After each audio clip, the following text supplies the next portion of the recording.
Hello, everyone, and welcome to English for Study Abroad students. I'm Sophia. And I'm Henry. And if you're planning to study abroad, already packing your bags, or sitting in your dorm room thinking, why does everyone speak so fast? This podcast is for you. Absolutely. We're here to help you sound confident, natural, and comfortable in English, especially in academic settings like essays, emails, presentations, and class discussions. And don't worry, we're not here to make English scary. No boring grammar lectures, just real English you'll actually use. Exactly. Think of this podcast as your friendly guide, like two classmates who've already made all the mistakes, so you don't have to. Oh yes, many embarrassing mistakes. Henry once emailed a professor with "Hey bro" in the subject line. I was young. I was confused. I survived. Barely. Segment 1. The reality of studying abroad in English. Let's start with the truth. When students imagine studying abroad, they picture beautiful campuses, coffee shops, new friends. And then reality hits. Professors speak quickly, classmates use slang, and suddenly you're expected to write a 2,000-word essay in academic English. And it's okay to feel overwhelmed. Even native speakers struggle with academic English. The key isn't perfect English. The key is clear, polite, confident communication. That's what we'll focus on in this podcast. Phrases, structures, and habits that make you sound smart and respectful, even if your English isn't perfect. Exactly. Think of this podcast as your friendly guide, like two classmates who've already made all the mistakes, so you don't have to. Oh yes, many embarrassing mistakes. Henry once emailed a professor with "Hey bro" in the subject line. I was young. I was confused. I survived. Barely. Segment 2. Academic emails. Your survival tool. Let's talk about emails, because if there's one thing study abroad students write a lot, it's emails to professors. Yes, and this is where many students panic. They think, should I be formal, casual, friendly, robotic? The answer is polite, clear, and professional. Golden rule of academic emails. Think of academic emails like polite conversations, not WhatsApp chats, and not legal documents. Exactly. Let's break it down step by step. Email number 1. Subject line. Very important. Your subject line should clearly explain why you're writing. Bad examples. Hello. Question. Important, important, important. Good examples. Question about assignment 2. Request for meeting, research topic. Clarification on lecture material. Email number 2. Greeting your professor. This part scares people, so let's keep it simple. Safe and respectful greetings include, Dear Professor Smith, Dear Dr. Johnson. If you're not sure about the title, professor is usually safe. Avoid casual greetings like Hi teacher or Hey or Respected sir. This sounds unnatural in English. Email number 3, opening line.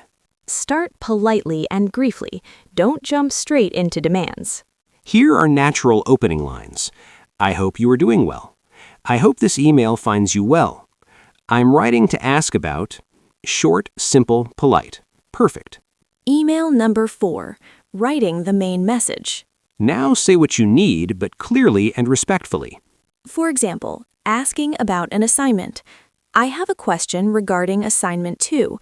I am a bit unsure about the word limit and would appreciate your clarification. Notice the tone. No panic. No apologies for existing. Another example, requesting an extension. Due to personal circumstances, I'm finding it difficult to complete the assignment by the deadline. I would like to kindly ask if an extension might be possible.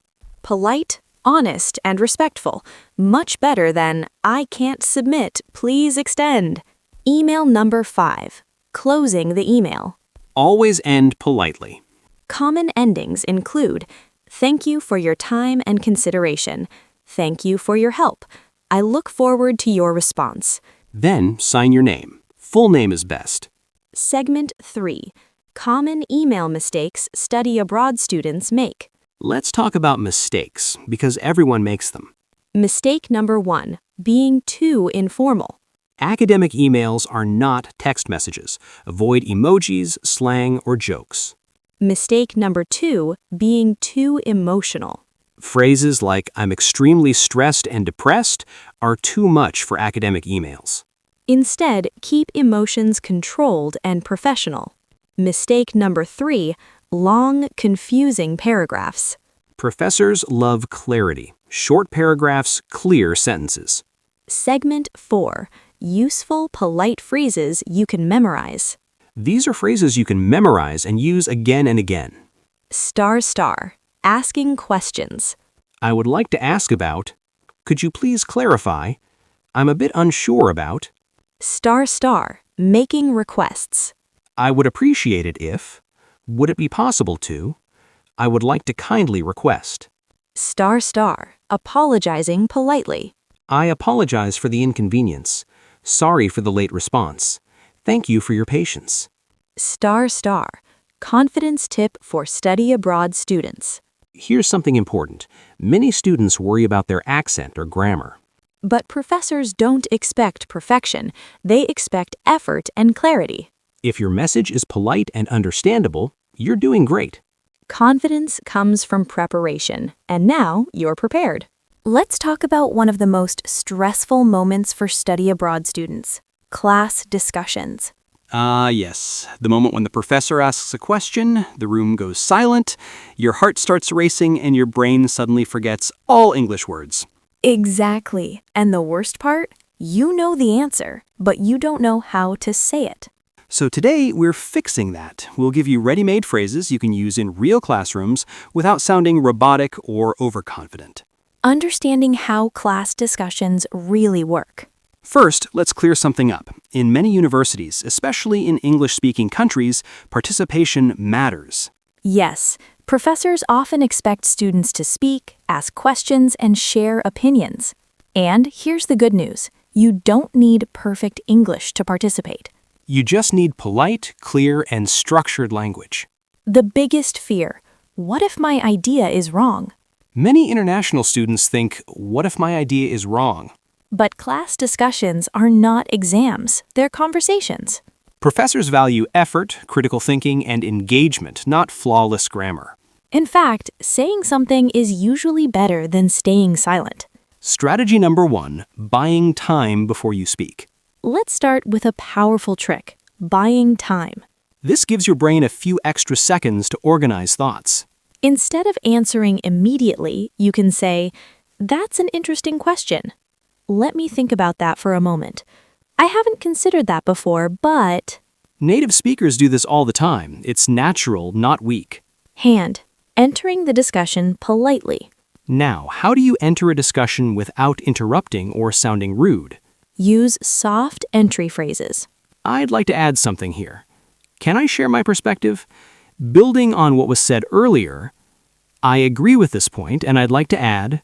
These phrases show confidence and respect, expressing opinions, even if you're not sure. Many students think they need strong opinions. But you don't. You can express tentative opinions, which are very common in academic English. Soft opinion phrases. I think that, in my opinion, it seems to me that, from my understanding. These phrases protect you. You're sharing, not declaring truth. Agreeing politely. Agreeing is a great way to participate, especially if you're shy. And there are many ways to agree without repeating someone exactly. Polite agreement phrases. I agree with that point. That's a good observation. I had a similar thought. I see it the same way. Simple, natural, effective. Gendering disagreeing without sounding rude. Now let's talk about disagreement, the scary part. In academic settings, disagreement is normal and healthy. But it must be polite and respectful. Avoid direct disagreement. You're wrong. That makes no sense. Polite disagreement phrases. I see your point, but I have a slightly different view. I understand that perspective, however, I'm not sure I completely agree because that's interesting, but another way to look at it is... Notice how we start with respect, Then disagree. Asking questions in class. Asking questions is participation too. And professors love questions. They show curiosity. Question phrases you can use. Could you explain that a bit more? I'm not sure I fully understand. Could you clarify? How does this relate to... Can you give an example of that? You're not bothering anyone. You're helping the whole class. Referring to readings or lectures. Want to sound academic instantly? Refer to course materials. Yes, even simple references make you sound prepared. Useful reference phrases. In the reading, it mentioned that, according to the article, in last week's lecture, the author argues that You don't need to quote perfectly. Just show engagement. When you don't fully understand the topic, this happens often, and it's okay. you can still participate honestly. Honest participation phrases. I'm still trying to understand this, but I might be mistaken, but from what I understand, this is a bit unclear to me. However, These phrases show effort and humility. Speaking in small groups versus large classes. small group discussions are usually easier. Yes, and they're a great place to practice. Small group tips. Speak early before confidence drops. Use simple sentences. Ask others for opinions. You can say, "What do you think about this? Do you agree with that idea?" Participating in large lectures. Large lectures are more intimidating. But even one comment per class is enough. Sit where you feel comfortable. Prepare one idea beforehand. Prepared participation reduces anxiety. Managing anxiety while speaking. Let's be real. Nerves happen. Your accent shaking, hands trembling, that's normal. Take a breath. Speak slowly. Silence while thinking is okay. Don't rush. Common mistakes students make in discussions. Mistake 1, apologizing too much. Avoid starting with, "Sorry for my bad English." Your English is good enough. Focus on the idea. Mistake 2, speaking too fast. Slow speech equals clearer speech. Mistake 3, staying silent all semester. Participation is a skill. You must practice it. Practice exercise. Mental. Next time you attend class, try this. Prepare one sentence before class. Just one. Even, I found the reading interesting because... That's enough to build confidence. Confidence grows with use. Confidence doesn't come first. Action comes first. Confidence follows. Every time you speak, you improve. And remember, everyone in that room is learning too. Let's move on to presentations. Probably the most nerve-wracking task for study abroad students. Standing in front of a class, slides behind you, everyone watching, and your brain saying, "Why did I choose to study abroad?" The good news? Academic presentations are predictable. Once you know the structure and phrases, it becomes much easier. Academic presentations. Structure first, confidence second. Let's start with structure, because structure gives you confidence. Most academic presentations have 3 main parts: introduction, body, conclusion. If you master phrases for each part, you'll sound organized and professional. Green presentation introductions. What to say first. You don't need anything creative. Simple and clear works best. Here are safe academic opening phrases. Good morning. Today I'll be talking about... My presentation focuses on... The topic of my presentation is... You can also give a brief overview.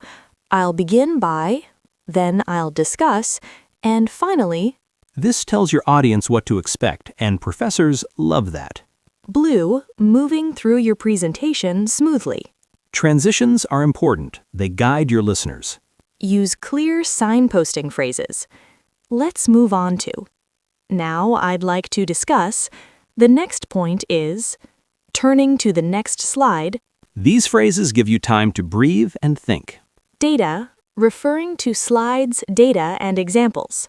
Many students panic when explaining graphs or data. Keep it simple. You don't need complex vocabulary. Useful data phrases. This chart shows, as we can see here, according to this data, the results indicate that Slow down, point, explain. Puzzle, explaining ideas clearly. if something is complex, don't panic. Use clarification phrases. In other words, to put it simply, what this means is These phrases actually make you sound more academic. read, handling mistakes during presentations. You will make mistakes. Everyone does. The key is not to apologize too much. Instead of panicking, say, let me rephrase that. What I mean to say is, let me clarify this point. Calm, professional, confident. Purple, ending a presentation strongly. Your conclusion should feel clear and complete. Use phrases like to conclude, in summary, to sum up the main points, Then briefly repeat your key ideas. and finish with thank you for listening. I'm happy to answer any questions. Writing, academic essays, how to sound formal but natural. Now let's talk about academic writing, essays. Many students think academic writing means difficult words. It doesn't. It means clear, formal, and structured language.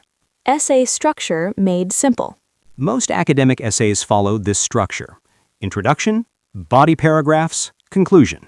If your structure is strong, your essay already feels academic. Writing academic introductions. Start broad, then narrow down. Useful opening phrases include, this essay will examine, the purpose of this essay is to examine, this paper discusses. Avoid personal language like I think or in my opinion, unless allowed. Body paragraphs. Developing ideas. Each paragraph should focus on one main idea. Start with a topic sentence. One important factor is, a key issue to consider is, Then explain, support, and give examples. using evidence and sources. Academic writing values evidence. Use phrases like, according to the author, research suggests that, studies have shown that. This shows you're not just giving opinions. Linking ideas smoothly. Linking words make your essay flow. Here are some common academic connectors. Adding ideas. Furthermore. In addition. Moreover. Contrasting ideas. However. On the other hand. Nevertheless. Showing results. As a result. Therefore. Consequently. Academic conclusions. Conclusions are summaries, not new ideas. Use in conclusion. Overall, this essay has shown that, to conclude, the evidence suggests Clear, confident, complete. common academic writing mistakes. Mistake 1 being too informal. Avoid contractions, don't, can't, slang, emojis. Mistake 2, long, unclear sentences. Clear sentences are better than complex ones. Sounding academic without complicated vocabulary. You don't need big words. You need accurate words. Simple academic verbs help. Discuss, explain, analyze, evaluate. Using these correctly matters more than fancy vocabulary. Seed, final confidence tip, without an outro. Academic English is a skill, not a talent. Every email, discussion, presentation, and essay makes you better. Mistakes mean progress. And clarity always matters more than perfection. And that brings us to the end of English for Study Abroad Students podcast topic. We've talked about emails, class discussions, presentations, and academic essays, all the real English you actually need at university. Remember, you don't need perfect English to succeed abroad. You need clear ideas, polite language, and the confidence to speak, even when you're nervous. Every question you ask, every email you write, every time you raise your hand, you're improving. So be patient with yourself. Learning academic English is a journey, not a race. Thank you for spending your time with us. Keep practicing, keep speaking. And keep believing in yourself.